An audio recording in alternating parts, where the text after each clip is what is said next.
ওরা আজকে ধর্মীয় স্বাধীনতার জিগির তুলে একটা সম্প্রদায়েরকে কাঠগড়ায় দাঁড় করিয়ে আজকে হিন্দু রাষ্ট্র করতে চাইছে।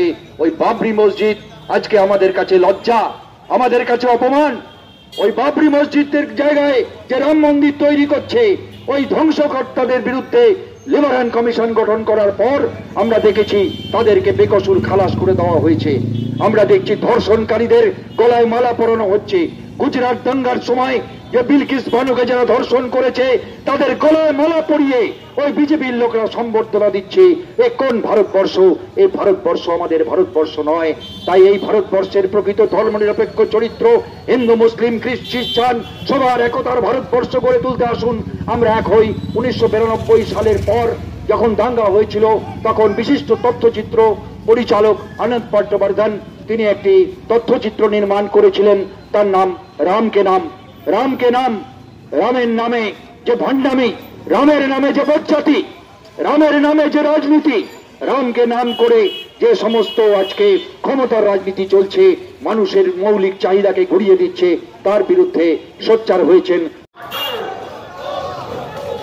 সংবিধান ধ্বংসকারী আরএসএস বিজেপি দূর হটাও।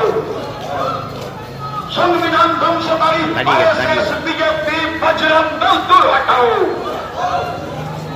তোমার বুকে নাথুরাম, আমার বুকে ক্ষুদিরাম।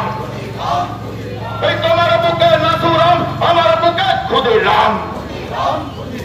তোমার বুকে সাভারকর, আমার বুকে আম্বেদকর। তোমার বুকে সাভারকর, আমার বুকে আম্বেদকর। আম্বেদকর, আম্বেদকর। এই সংবিধান ধ্বংস করা হচ্ছে কেন? বিজেপি জবাব দাও। রাম মন্দির জিগির তুলে সংবিধান ধ্বংস করা মানছি না, মানব না।